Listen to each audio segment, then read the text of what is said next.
You guys will be happy we worked on the koi pond today. We worked on the koi pond a lot today. So here's everything that we did. First off, I had to start pumping all the water out again because it was very nasty and I knew I was gonna have to go clean out all the scum in the bottom.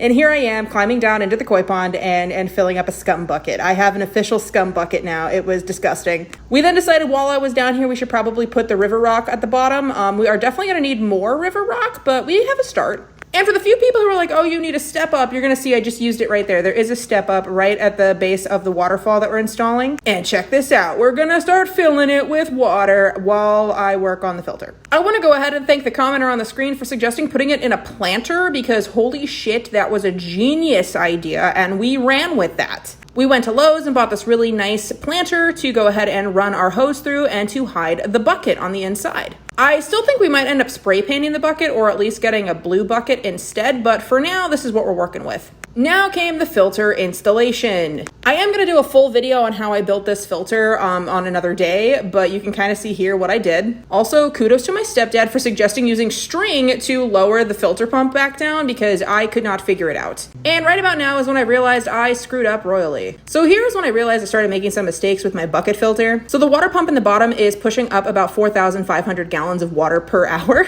which adds up to a lot of water pressure in our little bucket. So Mike stepped in with his power tools and was like, I'm going to drill more holes in the bucket and we're going to alleviate this by giving the water more places to go. So then I had to repack up my filter and get it all set to go, and that worked. It worked like a charm. I was super happy that my stepdad Mike was out in the yard working today because he had so many suggestions that made my life so much easier. So thank you, Mike. Look at this filter though. It's working. It's working, guys. I was hoping I was going to get a shot of this completely full before the sun went down, but unfortunately I could not. And the last thing I did tonight was go ahead and put in our little ducky thermometer. Look at him go. He's so cute. I want to get a good gauge on the temperature before I add any fish to this. And lastly, I am a fantasy book writer, so please go check out my books.